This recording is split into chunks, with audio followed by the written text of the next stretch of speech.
This time it's our road testing review of BSA's A7 500.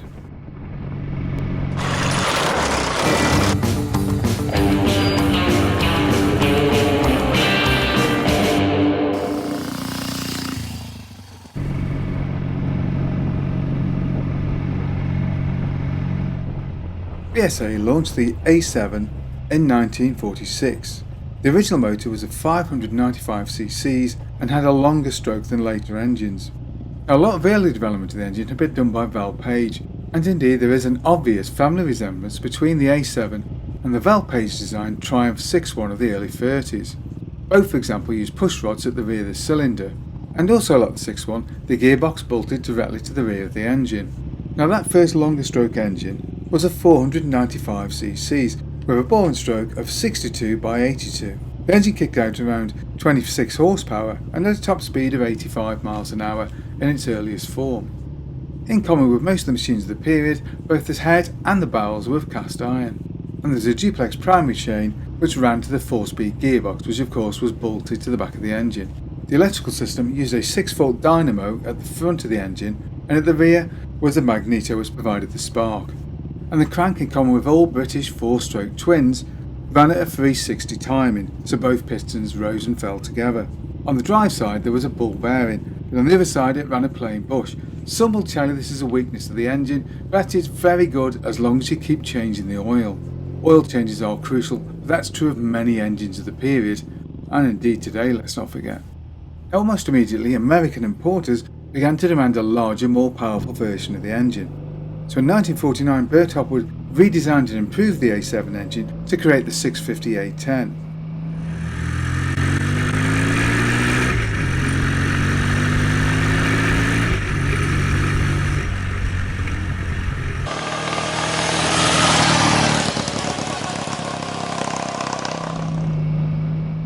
A redesigned A7 of 497cc would soon be developed to run alongside it. And initially the new engine was only fitted to the sportier model of the range, but from 1951 onwards would be used universally in the touring range also.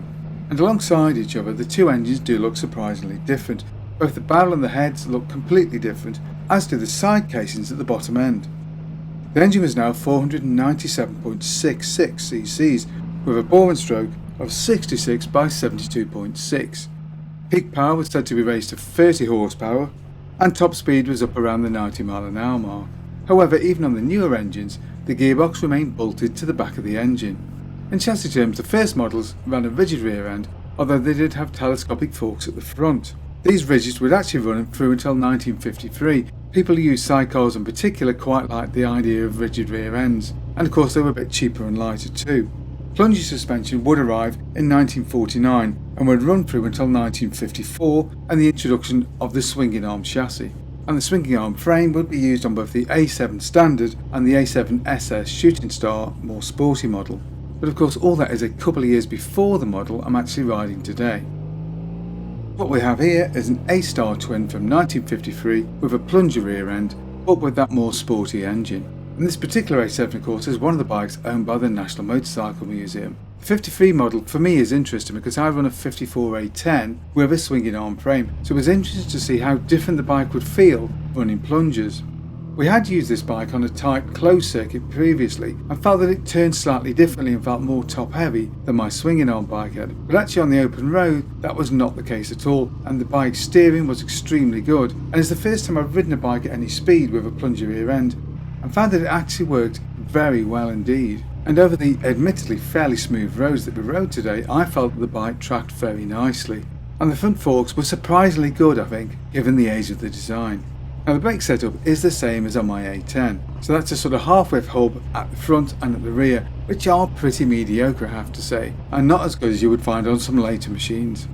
And of course this is a more sporty model with the aluminium head, and you may notice on the left hand bar there is of course a manual advanced ignition retard, which is not a lever you tend to see on things like A10s that are more softly tuned like the Golden Flash. And of course having yet another lever to worry about may put some people off bikes at this age, but it's actually no problem at all. You simply pull your lever towards you to kick the thing up and then push it further forward to advance the spark as you build speed.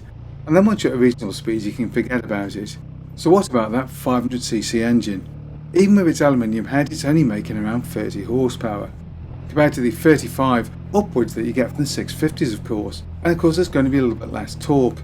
But do you notice the difference on the road? In a word, well yes, you do a little bit. There isn't quite as much torque when you're climbing hills, but it's not a huge difference at all, and not something that's actually going to ruin your ride. You're not going to find this bike to be gutless. And indeed I think it's surprising just how well this bike matches up to the A10 in terms of out and out performance. And one area where this engine really does win out is the area of smoothness. It is surprisingly low in terms of vibration. Now don't get me wrong, the A10 is not a great offender in this regard. In fact, it's considerably smoother than many Triumphs that we've owned, some of smaller capacity I have to say. But the little 500 engine is delightfully smooth, even at speeds of 60 to 70 miles an hour, which is where a lot of the riding was actually done today. And indeed I have spoken to a few members of the BSA Owners Club recently, and the general consensus seems to be that of all the parallel twins developed by BSA, the A7 is probably the nicest to use. It's certainly not the quickest, it doesn't have the most torque, but in overall balance it gives good torque and is very smooth and user friendly. And another major plus point for these machines is the transmission. It's a 4 speeds of course and is down for up pattern, so anybody that's used to old Triumphs or more modern bikes may find this a little bit of a head scratcher when they first get on the bike. But don't worry about it, this is a very good gearbox and is, we've generally agreed, possibly one of the best gearboxes we've used on any bike, whether that be modern or classic. It is that nice, it selects beautifully. And of course our A10 does use the same gearbox and we've met the same comments there. It is a very nice gearbox, definitely one of Britain's finest. Now, the exhaust note of the A7 is very nice, it's got a nice fruity low down bassy note to it. But on the downside it's a little bit quieter than our A10. Now you may see this as a good or bad thing depending on what your neighbours are like, but generally I found our A10 just had that bit more bark. The A7 that we're using today sounded a little bit too civilised. Still sounded pretty nice though actually.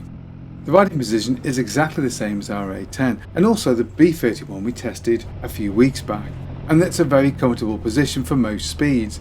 Like most British bikes you can get caught in the wind rather as you get to higher speeds, but then that's kind of missing the point. These bikes are about bumping along at 60 miles an hour and just watching the world go by. And of course listen to the exhaust note echoing off hedges back into your eardrums. In terms of controls, all the A7s are pretty basic. They don't tend to get equipped with rev counters at all, not as standard at least. Of course there's no indicator or anything like that on a bike of this age, and most of the switches are pretty standard for the time. Which of course means functional and simple, but not exactly amazing. In terms of lighting, there is a small park light that sits just underneath the main headlamp, and the main headlamp is 6 volts and therefore not especially bright, although it does work okay actually. Although when there are a lot of modern cars around, that dim light will tend to get drowned out. And the horn is of course fairly mediocre. I honestly think that BSA thought, well, if people can't hear this thing coming along with the exhaust note, they're not going to hear the horn anyway, so why bother? Kind of see the point actually. We found the seat all day comfortable, which is handy because we're actually on the bikes during this event for many hours. And I think it says a lot about the bike at this age that the thing was ran all day, covered a couple of 100 miles, and yet didn't complain and didn't leak any oil. It did exactly what it said on the tin. And most importantly, it was a real joy to ride. And I have to reflect that if you are looking to buy a parallel twin, particularly from BSA, the A7 would be a great choice, perhaps even a better one than some of the larger models out there. It's smooth, it's user friendly, and it's a delight to ride. Who needs 650cc's? Now you can ride and experience bikes just like this at the National Motorcycle Museum. It's a place that's worth a visit, even if you don't want to ride them and just want to look. There is a fantastic collection of bikes there, and it's a place I would heartily recommend that you visit. But even if you live elsewhere, I'd say go and visit your local museums. Museums are having a tough time at the moment, so it's great if you can get out and visit them and keep those collections going. Whatever bikes or collections of bikes would you like to see us do a video on? Maybe you've got a bike we can use for a test ride. Either way, get in touch below. Hope you enjoyed that video. If you did, don't forget to like and subscribe, and of course, thank you very much for watching.